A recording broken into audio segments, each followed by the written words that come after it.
All are having a wonderful day. My name is Dr. Boyce Watkins. Good to see you. I'm going to hit the record button in 1 second.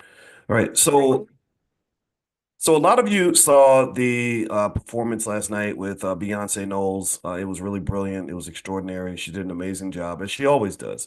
Beyonce's, once in a lifetime sort of talent. We all know these things, and she just really killed it last night. It was beautiful. I was watching the Netflix broadcast of the Steelers and the Texans game, and she did a great job as expected. She's a professional, a consummate professional in every way, and extremely talented. Now, I thought to myself, and I made this quote on my Twitter. My Twitter is Dr. Boyce Watkins one, and I said, wouldn't it be interesting if we were as interested in building wealth for our families as we are in the Beyonce performance? And that that to me is an interesting thought in the sense that it really shows how much energy we have, how much potential we have, how much capacity we have to pay attention to things that matter to us. And where you put your attention is where you're going to put your wealth, right? So I'm not here. And the funny thing was, when I put up the comment, oh, a whole lot of people got mad. If you ever want to make people mad, just, the hit dog always hollers, right? So a lot of people got mad and pretty much, I guess they thought I was being uppity because, you got to be uppity if you're talking about black people actually building our own wealth and not depending on white people to take care of us and stuff like that. That makes you an uppity Negro, apparently. But anyway, in order to stick to my guns, but also to respect the fact that we can do both things at the same time, we can enjoy a Beyonce performance and still build generational wealth.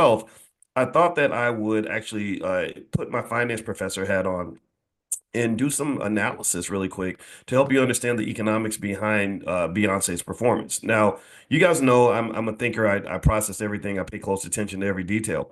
And so as I was watching this amazing performance that Beyonce gave, I mean, she brought her daughter on stage. She brought a lot of other great performers on stage. She shouted out the HBCU. She did a great job. There's absolutely nothing to criticize about that performance from my perspective. One thing I did notice, and I want to ask you all if you noticed this too. Give me a yes or no if you noticed that Beyonce's husband, Jay-Z, was not present, that he was not a part of the show. How many of you think that that's interesting, right? Interesting that you have arguably one of the greatest rappers of all time in terms of recognition and skill set. And a billionaire husband or close to being a billionaire who wasn't even a part of the performance. And on top of that, what's interesting as well is don't forget that Jay-Z is pretty much an executive sort of kind of with the NFL. He doesn't make major decisions in terms of how the NFL's run, or he does. And I don't think he owns a team. They only let black people own like small percentages of NFL teams. I think there's like a whites only sign or something. But anyway, but he does have some say in terms of which entertainers they pick for their big events like the Super Bowl and things like that. So with that being said, I thought I would kind of break down a few little pieces of information that you may or may not know about the Beyonce performance. And in fact, actually, as you all come in, and I want to apologize to everybody who normally comes in for our Money in the Morning Millionaire training camp. I could not do the regular class today because, as you all know, my mother passed yesterday on Christmas Eve.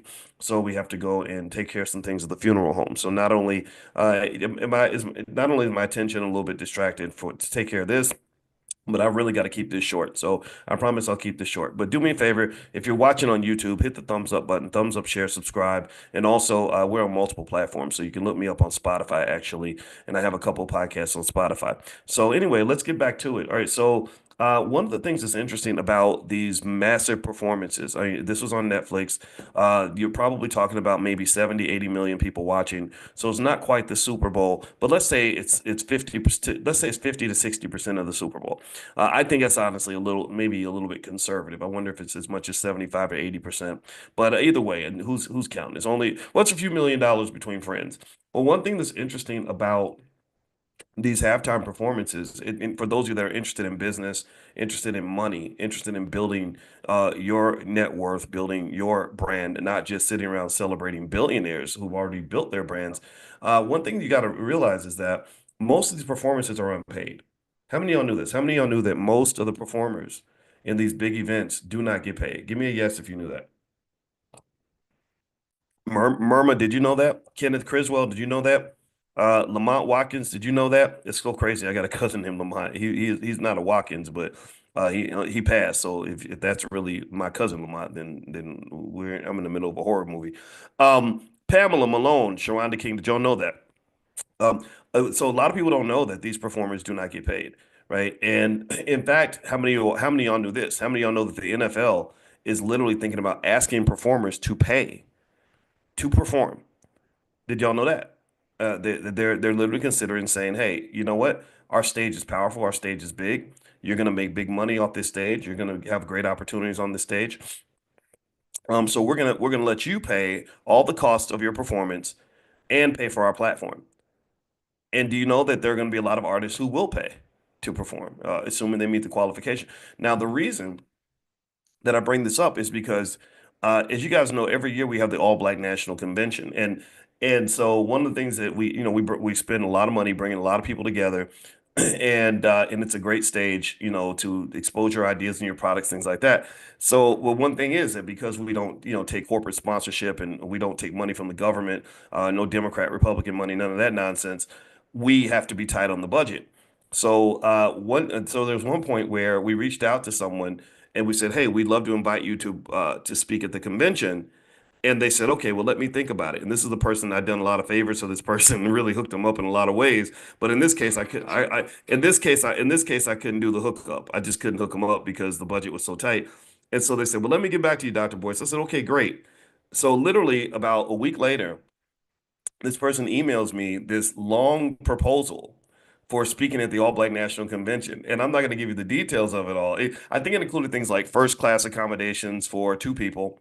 It included a five-star hotel, a driver back and forth to the airport, and then a fee of $10,000. And I just looked at it and I kind of laughed. I just said, what makes you like you must think we white. You really think we white, don't you? That's what you thinking. You thinking we got white boy money. You must think we're Harvard University or you think we're Google or something. And so I said, look, I think you're talented. I think you're worth every penny. I love you so much, but the problem is that number one, we don't have the budget for that. And then secretly internally, I was thinking, wow, it's really interesting to me that you see this as a job. Like you see this as a paycheck. You don't see the fact that I'm giving you access to my entire audience, right? You don't see the fact that I'm putting you on a stage that I hadn't seen you on a lot of big stages, and I'm putting you up there, in hopes that this will support what you're working on. But you see this almost like a job that you're being hired for, and that I really am in a position or have an interest in paying $10,000 to hear somebody speak at an event that people were already going to come to. Now, if you're a person that's going to lead to a surge in ticket sales or something, as if that's what we wanted. We really don't want that. The convention, we sell out every year already. We sell out without you. A lot of you come to the convention without even necessarily knowing or caring who's speaking. But still, so we're not trying to recreate InvestFest or anything. We don't want thousands of people at the convention. We want the right people. So we have less than 1,000 that we actually invite. So long story short, it was interesting to me because, and I didn't say anything because I didn't want to make the person feel like I was being ungrateful or trying to be preachy. But I wish that they understood that there's a value to being on the stage. I wish they understood what Beyonce understands. There's a value to being on the stage. I wish that they understood that the way I started my career was by working for free. My first big opportunity, so to speak, I didn't have nobody discovered me. All that stuff. That's a myth. That's nonsense. Don't ever believe that. Oh, so I got discovered and suddenly everything changed. No, that it doesn't. It just doesn't happen that way. Um, but my first big opportunity came from uh working extremely hard for free for AOL Black Voices. I used to write articles for them, and I'm talking about I wrote hundreds of articles for them, if not thousands, for nothing.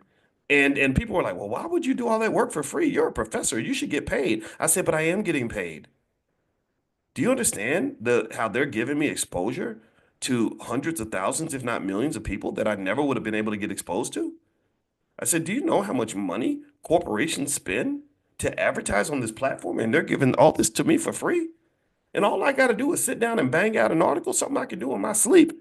So my point is to say that it's not unreasonable. It may sound crazy that the NFL will, expect artists to pay for their own performance, but that's actually quite logical to me. And it's logical to most of the artists because they're thinking, well, crap, I get to perform at the Super Bowl. Hell yeah, I don't mind paying for that. Why? Well, because they're going to put the money out to bring the money back. The record label makes an investment of a couple $1 million. Well, after the streams come in, after the new album sales come in, after the tickets sell out for the tour, they flip that 2 million into 10 million.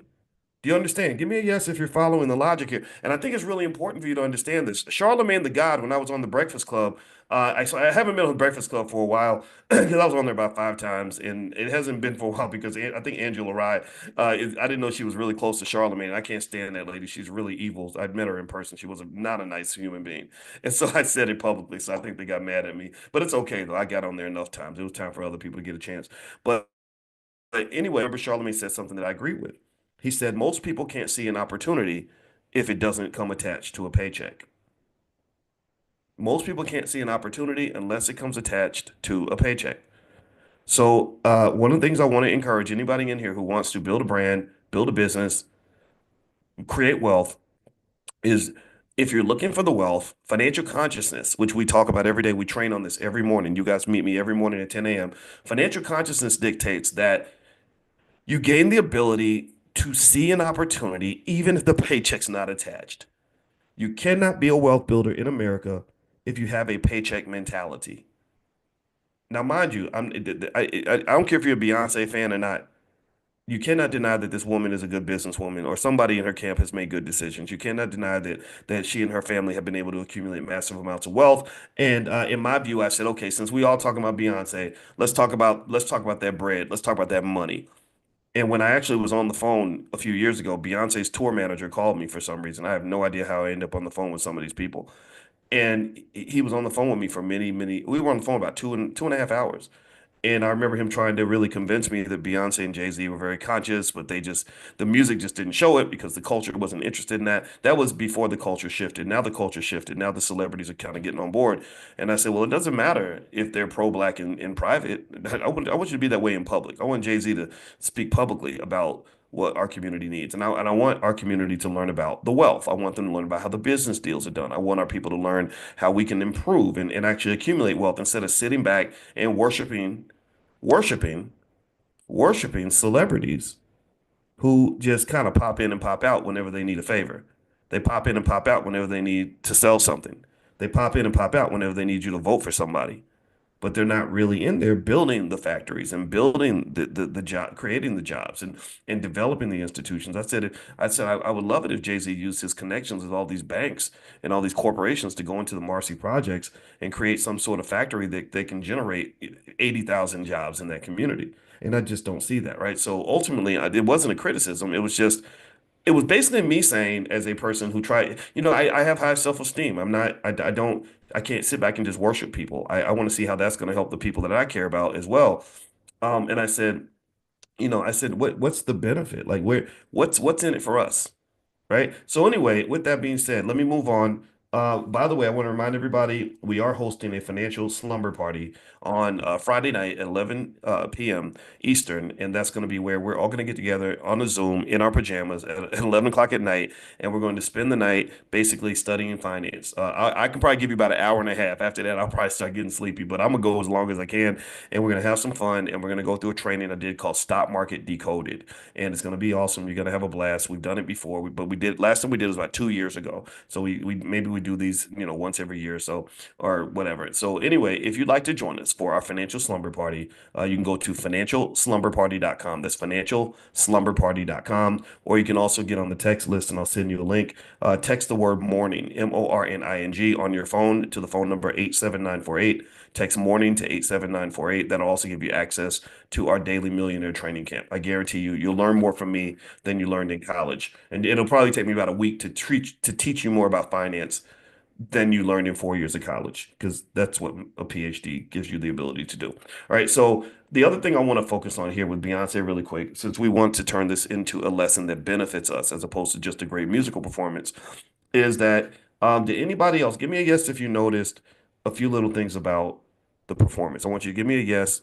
First of all, did everybody watch it? How many of y'all watched it? I'm really curious. It seemed to me like everybody watched it. Maybe I'm wrong. How many of you watched it? Give me a yes in the chat if you watched the Beyonce performance on Netflix. I did. I watched it because I felt like I had to. My family was watching it. It was in the other room. I think she's a great performer.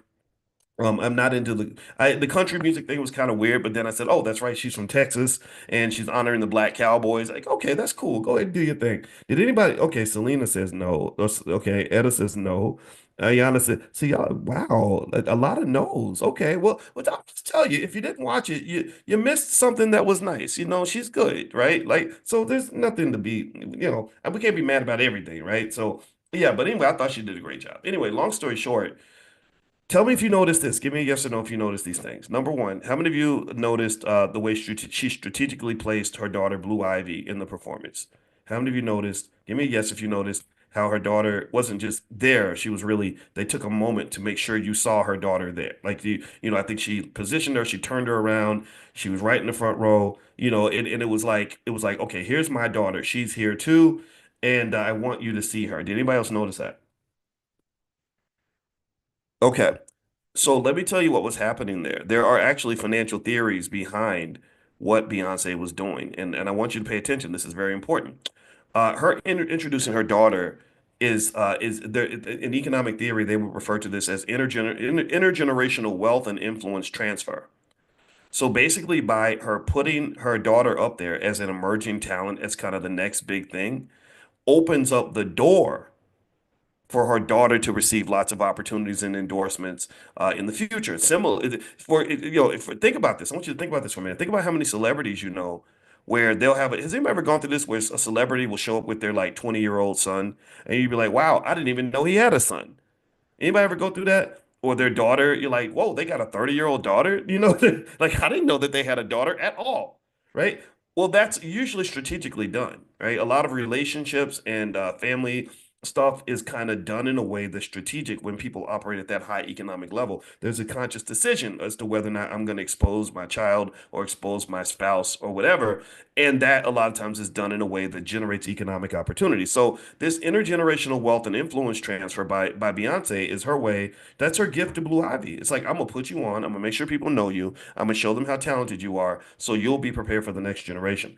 I'm not mad at that. I'm not mad at that at all. And in fact, a lot of you, if you have a business, when you build your wealth or whatever, you want to think about these things. What you know, your children should know some of that.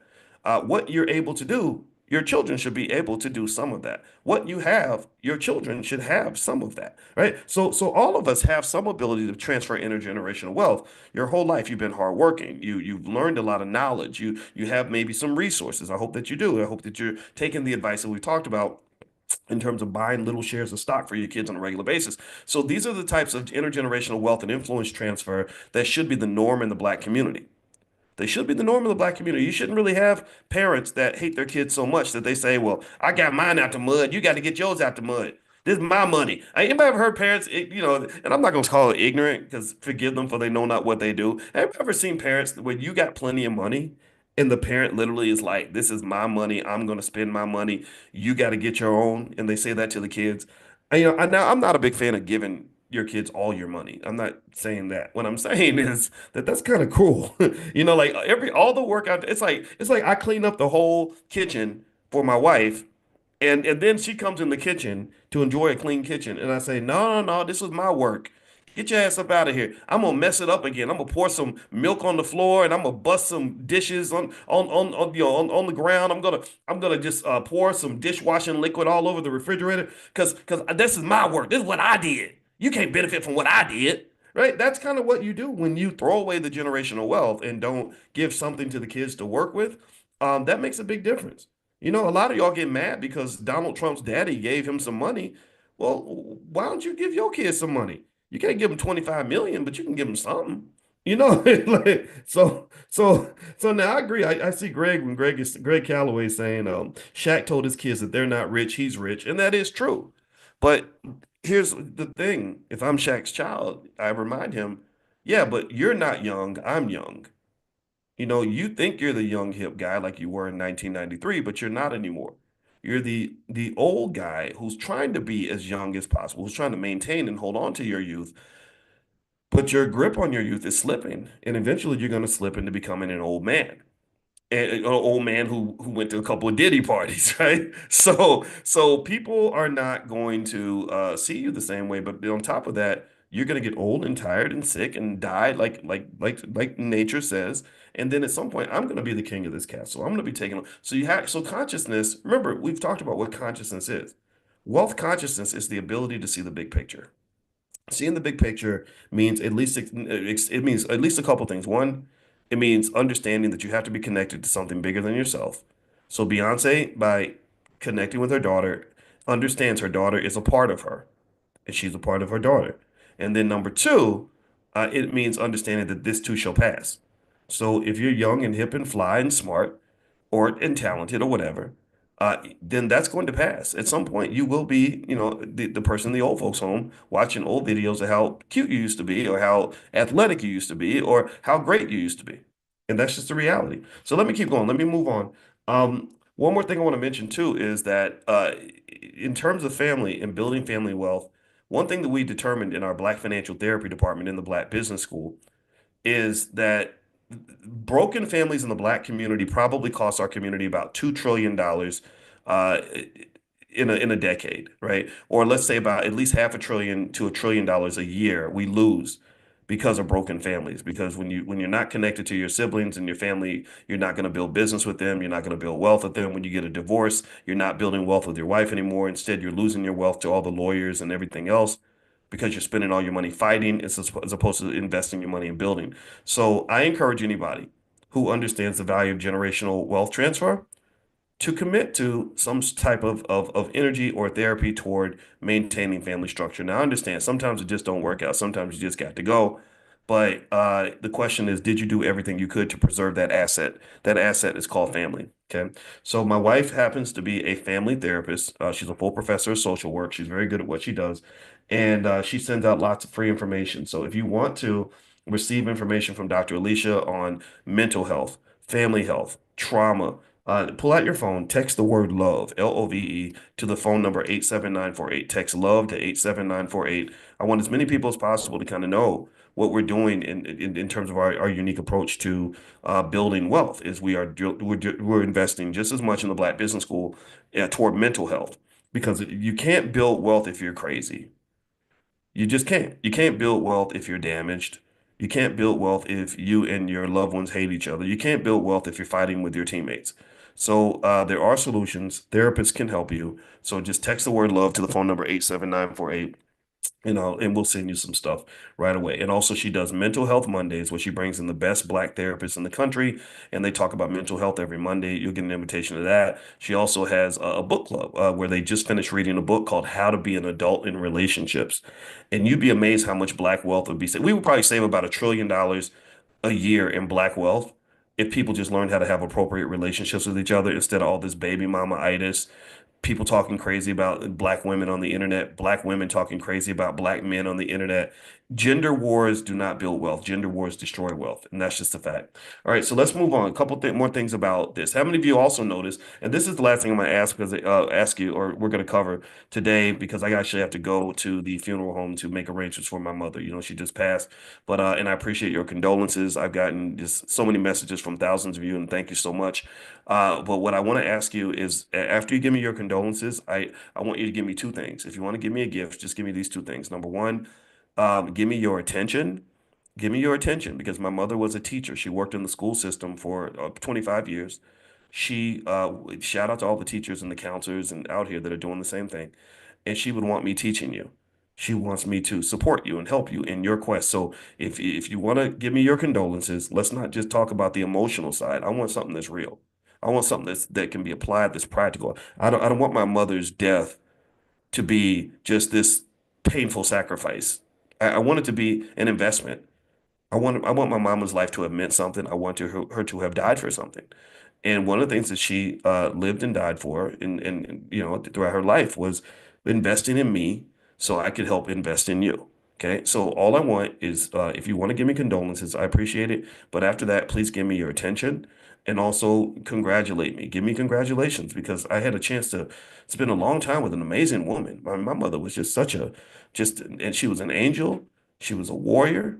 She was a woman of God. She carried that with her, and so I don't have no, I ain't no sadness about that. My mama could have died 40 years ago. She almost died in childbirth. Shout out to the mothers who give birth to us. Y'all need to take some time and reflect on how important that is. And I don't want to get preachy, but that's if you want to know how I feel about my mother passing on Christmas Eve, that's how I feel, and I'm not making that up. So anyway, let me keep going because I do got to go tend to mama's arrangements. So I got to go handle that in a minute. All right, so. One more thing. How many of you noticed this? I'm gonna ask you this question, then I'm gonna go because I gotta come back. I gotta come back and finish this because there's actually more. There's a whole lot more financial theory I can go into in terms of Beyonce's performance and stuff like that. But so we talked about her daughter being on stage with her and how that is a generational wealth transfer. That is what you also call an influence transfer. There have been thousands of research papers written about this, in which basically that's what you're supposed to do if you care about your kids. You take what you got and say, how can I give you what I got, right? So that we've made that point. Now, how many of you also noticed this? Give me a yes or no. I don't know. A lot of you probably didn't even think about this, which is the plan. How many of y'all noticed that Beyonce's husband, one of the greatest, most well-respected, well-known rappers in history, did not appear in the performance at all? Nowhere. Jay-Z might, maybe he was in the stands, maybe he was in the probably in some owner's box or something, watch, or maybe he was watching at home on TV. How many of y'all noticed that? In fact, I don't even recall them even putting the camera on Jay-Z one time during the entire game. Not during his wife's performance. Think about it. Imagine this. Your wife, I'm gonna tell you like this, when my wife is performing, I'm watching, I'm right up, I'm in the front row. And how many of you would expect that they would catch a glimpse of his face where he's in the crowd cheering and clapping, like go, baby, go, you doing it, girl, right? Like that's what you would expect. And then I'm gonna ask you another question. Give me a yes or no on this. How many of you think that that was intentional? How many of you think that before the performance, somebody had a conversation and said, not only is Jay-Z going to be in the not only is he not going to be in the performance, think about it, I mean, he's one of the biggest rappers of all time. You would want to put him on stage in a situation like this. This is a big deal. This is a step down from the Super Bowl. How many of you also think that there was a conversation before the game that says not only is he not going to be in the show, but we're not even going to put the camera on his face? How many of y'all noticed that? And I'm not even dissing. I'm not, assuming guilt or innocence and all that. But y'all know what it is. You know what happened is, I think it's because Jay-Z has these lawsuits and his brand has been stained and tarnished, right? He's probably gonna lose a good $300 million in opportunities because of the accusation alone that appears in the lawsuit. I could tell that they're panicking because he started talking about it publicly, which they almost never talk about anything. It reminds me of when we challenged Lil Wayne over what he did with Emmett Till, making fun of Emmett Till's family and his face and all that. And I knew at first we couldn't put any pressure on Wayne, but then when he started talking about the pressure we were putting on him, that told me, okay, we got you. I got you because I know human. I know that you're not a person who's going to easily give your attention to almost anything other than the liquor, the weed, and the women and the performance. Now you're giving your attention to this issue because somebody had a talk with you, right? So, long story short, with Jay-Z, when he started speaking publicly about what was going on with him, that right there told me, uh-oh, somebody's panicking because they're falling out of like in military terms, what do they call it? Falling out of formation. When you start falling out of formation, it's like, uh-oh, you're scrambling now. You're trying to. So anyway, but I said this without any assumption about guilt or innocence. You can talk about that later. I'm sure there's plenty of gossip sites you can go to get all the gossip behind everything. But my point is to talk about the economic side. The economic side is that whether or not Jay-Z is guilty, and this is really what's unfair to black men, is that the accusation alone is enough to destroy hundreds of millions of dollars in economic value. Just being accused of something is enough to make people walk away. Corporate sponsors walk away. A lot of your friends walk away. The interesting thing about the Jay-Z Diddy allegations is that it's fascinating to me how you have two guys that had thousands of celebrity friends. I mean, every celebrity wanted to get close to Diddy. Every celebrity wanted to get close to Jay-Z. Um, and yet none of these celebrities are coming out and publicly defending these guys. No, nobody. Nobody's like, I never saw anything. These allegations are wrong. Like you would expect, right? You got all this influence, all these so-called homies, all these people saying, hey, bro, I love you, man. I'll do anything for you, bro. Well, I mean, why aren't you doing nothing for me now? Like when and that's because there's an economic dynamic to this. Number one, everybody that's got a brand is trying to keep their brand from being tarnished. So they just sit back quietly and hope that they can disassociate.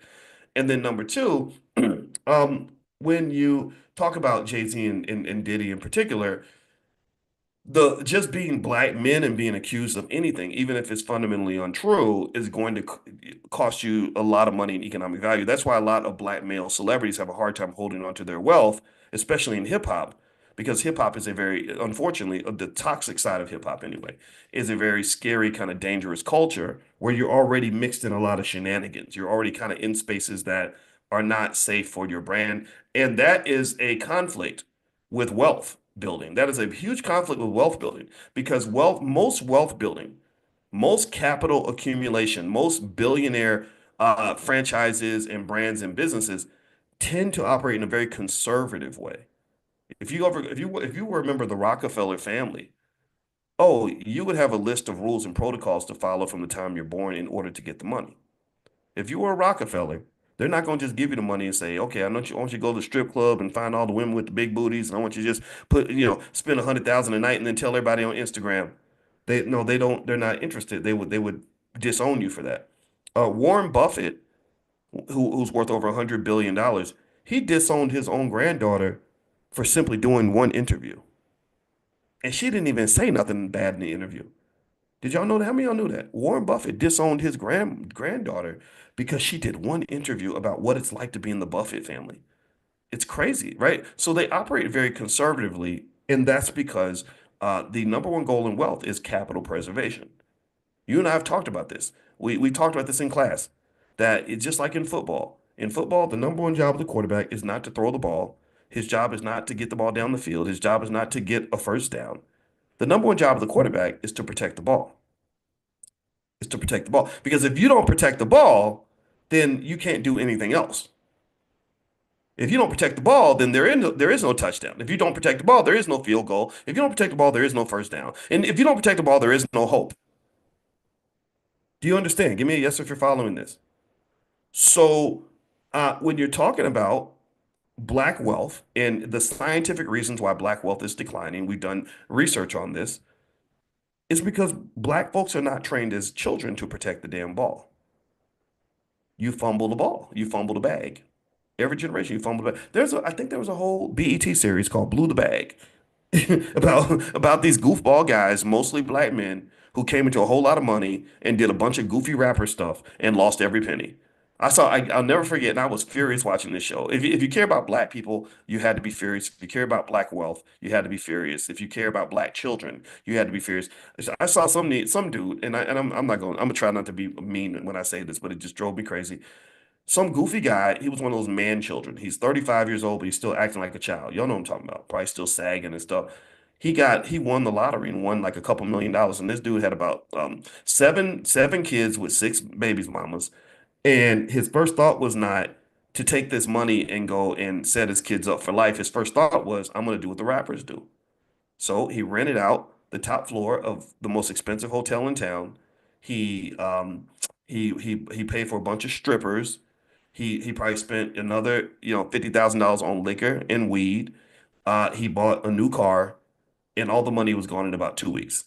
And it was like $1 or $2 million or something, like life-changing money, but all of it was gone. So his kids will be in poverty because daddy blew the bag. Daddy fumbled the ball. He fumbled the ball. So what I want you to really walk away with, and I'm gonna have to go because I gotta go and do the stuff with my mama, is I want to remind you not to fumble the ball, right? Bad culture will fumble the ball. Hip hop culture, unfortunately, the bad side of it. I'm not talking about all rappers.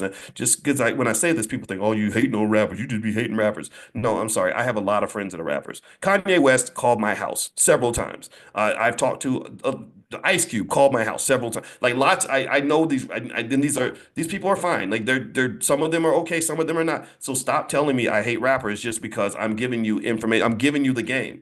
I'm helping you understand things. Immortal Technique, one of my favorite rappers. We talked for hours because he understands the game. He understands all money ain't good money. We talked about these things. D1, one of my Killer Mike. All these guys are my buddies. They get it. So stop it. It drives me crazy. Like, oh, you hate rappers. You don't know nothing about hip hop. Just sit down and shut up, boy. You don't know what you're talking about. Man, I was listening to rap before you was even born. Just get out of my face with that nonsense. So with that said, hip hop culture has a toxic side that breeds a culture that teaches you to fumble the ball. So one of the things that Jay-Z is dealing with, and I'm going to finish on this point because this is the point I want to make here in terms of linking this performance to economic theory. So the reason you didn't see Jay-Z in my opinion, my speculations, the reason you didn't see Jay-Z in the performance, the reason you did not see him on camera, the reason they did not show him at all during this entire show, to my knowledge, maybe I'm wrong, tell me where I'm wrong, is because he has that Beyonce's association with him during this very shining moment was a matter of reputational risk management. There's a whole theory on this. The theory of reputational risk management suggests that brands typically actively distance themselves from any controversy to preserve long-term equity, that means money, pretty much, and public trust. So when Jay-Z has a tarnished brand reputation, she has to stay away from that. And I don't blame her. I get it. I get it. If she had just said, you know what, I'm gonna be loyal to my man and I'm gonna bring him on stage and blah blah blah blah. I think there's other ways to be loyal, right? Then that what that would have done is it would have distracted from her great performance. Everybody would be talking about Jay-Z being on stage. They would be reminded, oh, that's right, that's the guy who got accused of doing XYZ with a kid, 20 years ago. Wait, or whatever, right? That's what would happen. So not only did she make a good move from a business standpoint, but her husband probably agreed with her. If she had come in and said, "No, baby, I want you in the performance," he'd say, "No, we're going to destroy $100 million in generational wealth if you bring me on that stage because all the headlines will then focus on the wrong thing." So ultimately, in general, let me just shrink that back to sort of connect it to our daily lives because most of us will never perform during a halftime show of an NFL game. Um, being brand association is critically important in terms of everything that you do. Brand preservation is extremely important in everything you do. Brand building is important in everything you do. So Beyonce is building the brand of her daughter, which I love. She is also right now protecting family wealth by distancing her brand from her husband and they're both managing their reputations. Also, they're building something that I'm going to actually discuss next time we talk. They're building a family wealth brand, which I think is very, very powerful, but it's also something that you can do as well, right? It's really a matter of coming together, having a strategic plan. In fact, I'm gonna honestly tell you the truth. I wonder if the marriage was partly a business decision in addition to a love decision, right? So I'm not saying that they didn't love each other. What I'm saying is that in things like marriage, strategy does matter for wealthy people anyway. Now people that don't care about money don't typically have any money. That's when people don't care about money. I find that the people that don't care about money typically are either people who don't have any money or people who have a lot of so much money they don't care anymore. But if they don't care about money at all, at least the preservation of money, they're going to lose their money. Do you understand? Right? So in order to have money, you got to care about money on some level. In order to have money, you got to understand how money integrates into most of the decisions you make in your life, like who you marry. You can't just marry just for love. Let me just say this. I'll apply it to myself. I love the hell out of my wife. And let me tell you, the first day I saw my wife, I mean, I never forgot that day. That lady just, ooh, Lord, she was the sexiest thing I ever saw in my life. Fine as hell. But I'm gonna be honest. If she had been a hood rat, ragamuffin, destructive, toxic, crazy lady, ain't no way I'm gonna tie my brand and my life and my wealth and my business to a person that does not care about wealth preservation. In fact, one of the great ways that my wife shows me that she loves me is she preserves my resources. She can go in my bank account right now and take anything she wants because that's the privilege of being a wife. But the reason that she has that access is because I know she's not the kind of person who's going to do that. Believe me, when you become a little bit famous, even Professor Boyce famous, whatever the hell that means, you meet a lot of women, and black women, y'all the prettiest things on the planet. So there's a lot of gorgeous women I met. But I sat and I said, no, this is not work in every area of my life. And this is actually a consistent part of something in finance called portfolio theory. See, people think you pick business and you pick stocks based on which one's going to make the most money, but that's not true. You build your portfolio based on how that asset fits with all the other things that are important to you. You pick a stock based on how it fits with the other stocks. You pick a business based on how it fits with your other businesses. You pick a person based on how they fit with other assets in your life. How well do they get along with your mama? How well do they fit in with your friends? How well do they fit in with your goals? How well do they fit in with your wealth objectives? How well do they fit in with your mental and physical health objectives? And if you do that properly and you fit it in the right way, then it works. But this requires something that unfortunately many people are not trained on, which is really strategic planning, strategic life planning, strategic relationship planning, strategic wealth planning. And when you don't plan, then you just have a bunch of chaos. And I want you to stop. And as we finish up, I want you to look around in the community and look at how many families, how many relationships, how many people's lives are in complete chaos. I want you to look at how many people's financial situations are in complete chaos. I want you to see how many people's mental and physical health are in complete chaos. And then you'll understand why you came to class today. So let's get out of here. I'm gonna bounce out. I gotta go take care of mama. But I'm gonna come back and I'm gonna finish this because I got some other stuff I want to actually hit on this topic. Reminder, if you one more thing, if you actually want to dig into stuff like building portfolios and picking stocks, I do have a training I did called it's an 11-step method that was from our Black Stock Market Weekend that we did. And so if you want to go see that, you can go to thedrboycemethod.com. That's thedrboycemethod.com. And also if you have an interest in building family business and just business in general, pull out your phone. You can text the word business to the phone number 87948. So text business to the number 87948, and we'll send you some resources from the Black Business School on how to build that family business, how to build that generational wealth, how to do all these things. Don't, Beyonce ain't the only one that should be having fun. We should all be having fun. So anyway, guys, I got to get out of here. God bless you. Have a wonderful day. I look forward to talking to you soon. Take care.